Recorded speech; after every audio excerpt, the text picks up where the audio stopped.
और परवाह देश की में अब आज का शब्द है टुकड़े, जो फील्ड मार्शल आसिम मुनीर की वजह से पाकिस्तान के होने वाले हैं। कहते हैं ताकत का नशा इंसान को सोचने समझने की शक्ति छीन लेता है उसकी, और वही हाल मुनीर का है जो पाकिस्तान के नए तानाशाह बनने की राह पर चल पड़े। पाकिस्तानी आवाम की आवाज दबाने के लिए दमनकारी नीति अपना रहे हैं, जिससे पाकिस्तान के तीनों बागी सूबों में विद्रोह चरम पर पहुंच गया है। सिंध जल रहा है और खैबर पख्तूनख्वा रोज खून मांग रहा है, और बलूचिस्तान ने तो खुद की आजादी का ऐलान तक कर दिया है। फाटा, वजीरिस्तान, मस्तंग से लेकर तुर्बत तक मुनीर की सेना सरेंडर कर चुकी है। सिर्फ इतना ही नहीं, पाकिस्तान में मुनीर के साम्राज्य को खत्म करने के लिए इमरान नाम का तूफान तेजी से GHQ की तरफ बढ़ रहा है।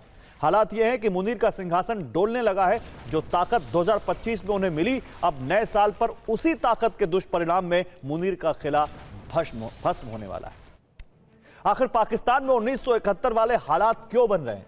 क्यों कहा जा रहा है कि मुनीर भी वैसे ही सरेंडर करने वाले हैं जैसा 1971 में जनरल नियाजी ने किया था?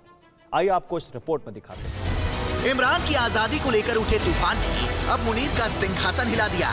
हालात ये हैं कि अब मुनीर दमन के रास्ते इस तूफान को रोकने में लगे। साथ ही साथ मुनीर के इशारे पर कठपुतली नेता इस आंदोलन के फेल होने की झूठी खबर फैलाने में लगे, ताकि इमरान के खिलाफ नैरेटिव पेश कर मुनीर की सत्ता बचाई जा सके।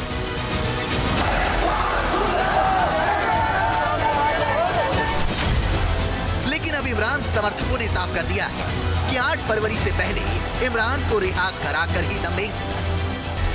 मुनीर की चिंता बस इतनी ही नहीं है, क्योंकि अब इमरान के समर्थन में वो देश भी सामने आ गया है जिससे हाल ही में पाकिस्तान ने डिफेंस डील की थी। नाम है सऊदी अरब। वो सऊदी अरब जो मुनीर के दोहरी नीति से खुद को ठगा महसूस कर रहा है। यही वजह है कि सऊदी प्रिंस ने इमरान को रिहा करने का सीधा अल्टीमेटम पाकिस्तान को दे दिया।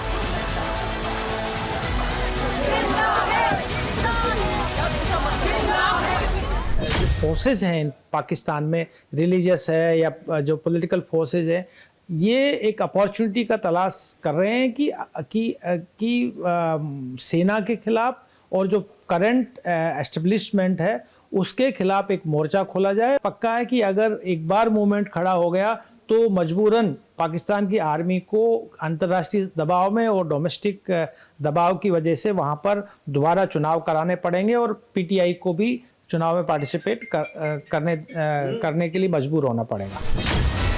मुनीर की दमनकारी नीति से पूरी पाकिस्तानी आवाम गुस्से में। ऐसे में मुनीर साम्राज्य के दहन का काउंटडाउन शुरू हो गया। पाकिस्तान के खंड खंड होने का ऐलान कर दिया गया।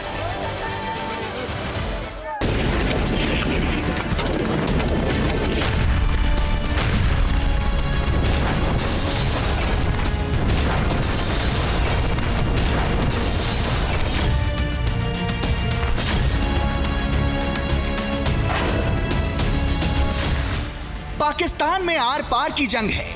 एक तरफ आसिम मुनीर की सल्तनत है, दूसरी तरफ बलोच लड़ाकों की फौज है। हालात ये हैं कि मुनीर की जिद ने पाकिस्तान में बगावत की चिंगारी को ऐसी हवा दी कि बलूचिस्तान ने पाकिस्तान से आजादी का ऐलान कर दिया, अपनी नई आर्मी बनाने की घोषणा कर दी। और यह ऐलान किया है बलोच नेता मीर यार बलोच ने। वो मीर यार बलोच जिससे मुनीर और उनकी सेना खौफ खाती है।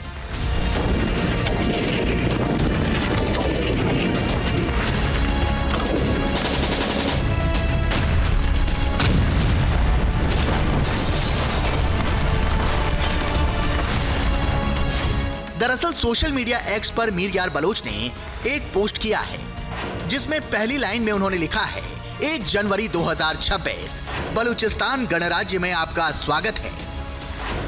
अपने खत के पहले लाइन में ही उन्होंने ये घोषणा कर दी कि अब बलूचिस्तान पाकिस्तान का हिस्सा नहीं है। सिर्फ इतना ही नहीं, मीर यार बलोच ने ताकतवर आर्मी बनाने की घोषणा की है। ये सेना जल, थल और नभ वाली होगी।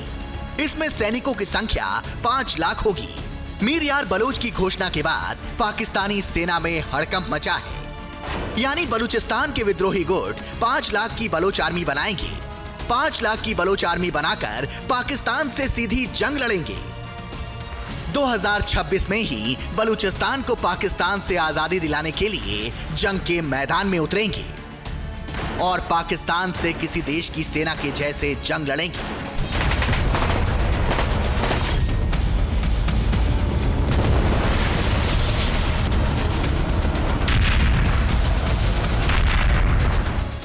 यानी अब इतिहास दोहराने जा रहा है। जो 1971 में जनरल नियाजी ने किया था, अब वैसा ही सरेंडर मुनीर करने वाले हैं। बलूचिस्तान में लगभग 6 करोड़ लोग हैं, तो मान के चलिए कि 5 करोड़ लोग, 5 लाख आर्मी और 5 करोड़ लोगों के साथ मिलके ये पाकिस्तान के लिए एक बहुत बड़ी चुनौती, पाकिस्तान की आर्मी के लिए एक बहुत बड़ी चुनौती खड़ी होने वाली है। मुझे लगता है कि पाकिस्तान में इस तरीके की ताकतें मजबूत होगी और पाकिस्तान अपने मूल रूप में, मैं ये कहूँगा कि 1947 के रूप में एक नया रूप में देखने को मिलेगा। नया साल यानी 2026 मुनीर राज का अंतकाल साबित होने वाला है, क्योंकि इस बार मुनीर एक नहीं, दो नहीं, बल्कि कई मोर्चों पर एक साथ घिर गए हैं।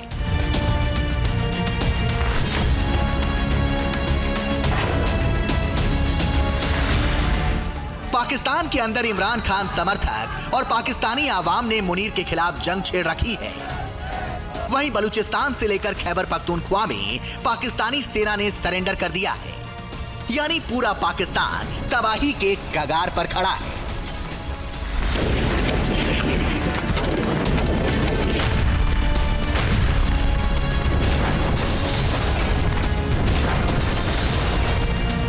मुनीर राज में पाकिस्तान का हश्र क्या हुआ है, ये खुद पाकिस्तान की रिसर्च एजेंसी की रिपोर्ट बयां कर रही है। इस्लामाबाद स्थित पाक इंस्टीट्यूट फॉर पीस स्टडीज ने एक रिपोर्ट जारी की है, जिसमें दावा किया गया है कि 2025 में पाकिस्तान की कानून व्यवस्था ध्वस्त हो गई है। पाकिस्तान में हिंसा में 1034 लोगों की जान गई है, वहीं 1366 लोग घायल हुए हैं।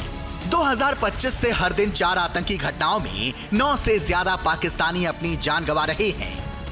खैबर पख्तूनख्वा से बलूचिस्तान तक विद्रोहियों की बदलती रणनीति मुनीर एंड कंपनी के लिए सिरदर्द बन चुकी है, जिसके बाद पाकिस्तान की जनता का विश्वास मुनीर से उठ चुका है। आज के दिन पाकिस्तान की पूरे तंत्र को, आप मिलिट्री है, ब्यूरोक्रेसी है, पॉलिटिकल सिस्टम है, वो पंजाबी चला रहा है। उस इंस्टीट्यूशन में भी आज के दिन कुछ थोड़ा चरमराहट देखने को मिल रही है, क्योंकि जो बलूच लोग हैं जो पाकिस्तान आर्मी में हैं, वो भी बहुत कुछ हद तक संतुष्ट नहीं है। जिस तरीके से मुनीर अपने आप को मसीहा घोषित कर चुका है, तो पाकिस्तान में भी आर्मी के अंदर भी एक असंतुष्टि है। तो हो सकता है कि आर्मी के अंदर ही एक नया कू हो जाए, मुनीर को सत्ता छोड़ के भागना पड़े। पीओके से लेकर बलूचिस्तान और खैबर से लेकर गिलगित बाल्टिस्तान तक मुनीर और उनकी सेना के खिलाफ जंग तेज है। ऐसे में साल 2026 का आरंभ मुनीर के विनाश की गवाही दे रहा है। संकेत साफ है कि मुनीर की नीति ने पाकिस्तान के अस्तित्व को ही संकट में डाल दिया है।